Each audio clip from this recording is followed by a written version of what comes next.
ভাই ওই সাইড নিচে চলে যান চন্দ্রমিত্র বাইরে ওই সাইড দাঁড়াবেন না প্লিজ। মা অনেকক্ষণ টাইম নিচ্ছেন কিন্তু আমার অসুবিধা হচ্ছে। এগিয়ে আসুন এগিয়ে আসুন এগিয়ে আসুন এগিয়ে আসুন। বাঁদিকে সিঁড়ি দিয়ে নিচে দিয়ে বসুন। দাঁড়াবেন না মা, অনেকক্ষণ বারণ করা হচ্ছে, দেখে শুনছেন না। এগিয়ে চলুন দাঁড়াবেন না। এগিয়ে আসুন, অনেকক্ষণ বারণ করা হচ্ছে, দেখে চলুন এগিয়ে আসুন এগিয়ে আসুন নিচে গিয়ে বসুন।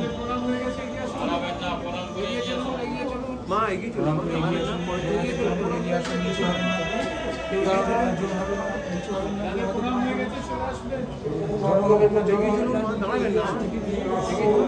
নিচে বসার আসন আছে, ওখানে গিয়ে বসুন। টিভি দেওয়া আছে, ক্যামেরা দেওয়া আছে, ওখানে টিভি ক্যামেরা রয়েছে, ওখানে গিয়ে বসুন। এগিয়ে চলুন, পেছনে বসার আসনে গিয়ে বসুন, টিভি আছে।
ভাষাটিকেও সম্মান করে রাখতে হয়, সামান্য কার্য শ্রদ্ধার সঙ্গে করতে হয়।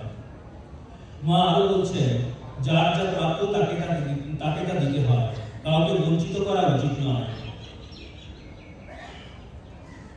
সে যে তরকারির খোসাটি সেও গরুর প্রাপ্য, ওটি গরুর মুখের কাছে ধরতে হয়। মানুষের স্বভাব, সংস্কার ও সহ্য গুণ নিয়ে কথা হচ্ছে।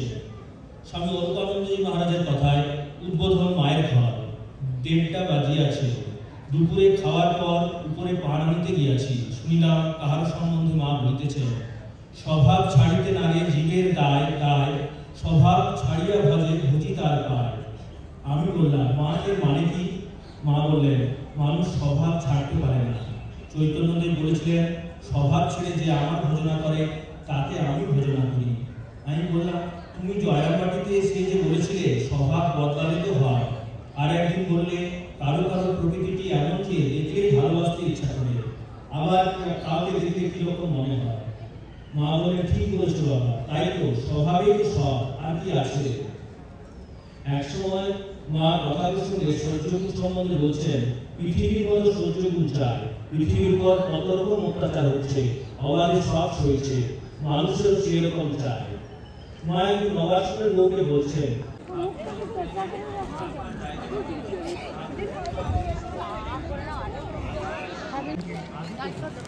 মা বলছে, ঈশ্বরের ইচ্ছা ছাড়া কিছুই হবার সাধ্য নেই, উন্নতিও নড়ে না। যখন জীবের সুসময় আসে তখন ধ্যান চিন্তা আসে, সেই সময়ে কি প্রযুক্তি কি যোগাযোগ আসে, তার যেন ঈশ্বরের নাম করলে মনে ভাব শুনল, জপ টপ করলে কর্ম অনেকটা খণ্ডন হয়। মহারাজ বলছে, জপ টপে দ্বারা খণ্ডন হয়। তা বললে তা হবে না, ভালো কাজ করা ভালো, ভালোটি করলে ভালো থাকে, মন্দটি করলে কষ্ট দিতে হয়। ঠাকুরের সময়কার একজন বৃদ্ধা মায়ের কাছে এসে বলছেন, আহা, ঠাকুর আমাদের যেসব কথা বলে গেছেন তাকে আমি পালন করতে পেরেছি, সংসারে কাজ করে বলছি, এই কাজ সে কাজ হলো না বলে এই করছি। মা তার কথায় বললেন, কাজ করা চাইবে কি,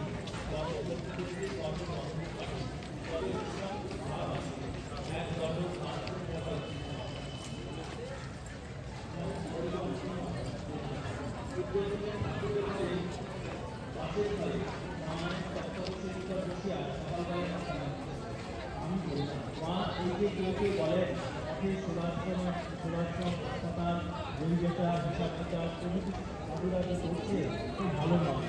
ঠাকুর কি সব কিছু করেছিলেন? নতুন নতুন যারা ব্যাকুলতা নিয়ে মঠে এসেছে তাদের ঘাড়ে এইসব কর্ম চাপিয়ে দিচ্ছে। কর্ম করতে হয়তো পূজা জপ ধ্যান কীর্তন এইসব করবে, অন্য সব কর্ম বাসনা জড়িয়ে ঈশ্বরকে বিমুখ করে।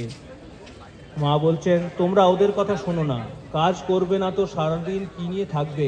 24 ঘন্টা কি কেউ জব ধ্যান করতে পারে? ঠাকুরের কথা বলছো, তার কথা আলাদা। আর তার মাছের ঝোল ঘিয়ের বাটি মুঠুর জোগাতো। এখানে একটি কাজ নিয়ে আছো বলে খাওয়াটি জুটছে, নইলে দুয়ারে দুয়ারে কোথায় এক মুঠোর জন্য ঘুরে ঘুরে বেড়াবে, শরীরে অসুখ হয়ে পড়বে। আর কেই বা এখন সাধুদের এত ভিক্ষা দিচ্ছে।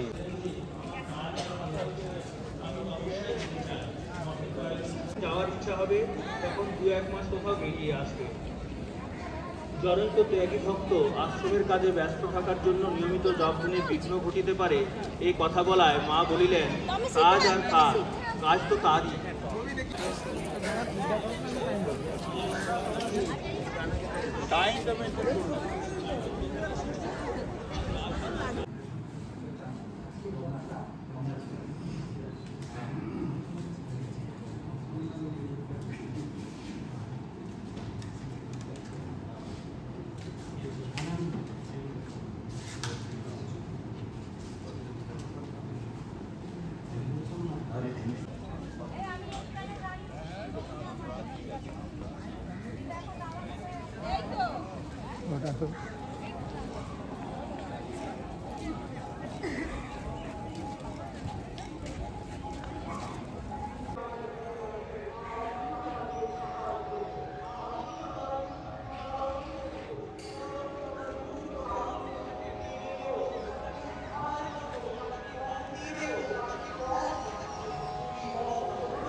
খুব ভালো লাগলো।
আমি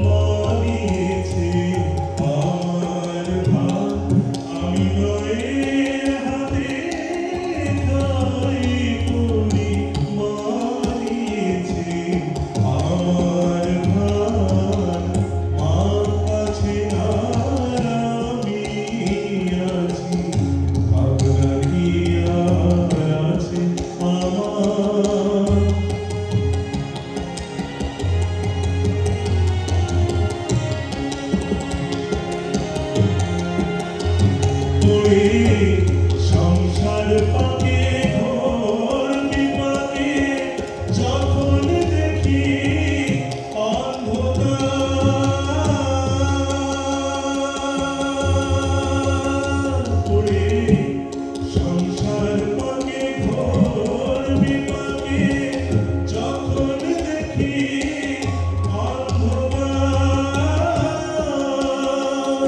সেই ঘোর আঁধারে আমারে বানিয়ে শোনায় বারে বার, সেই ঘোর আঁধারে আমারে বানিয়ে শোনায় বারে বার।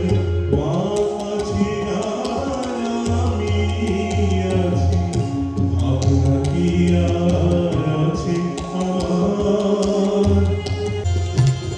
কালো সোনা নাম তার ভুবন ভরা,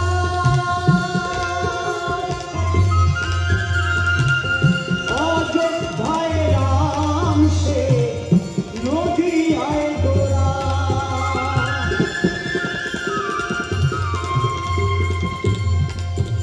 শ্রীরাম কৃষ্ণ নামে সে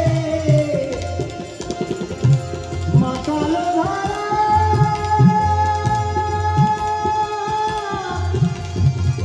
যশোদায় রাধা রে, কত কাঁদালো কৃষ্ণকায় নয়, কত আলো দেখে বিজুলি আঁখি হলো,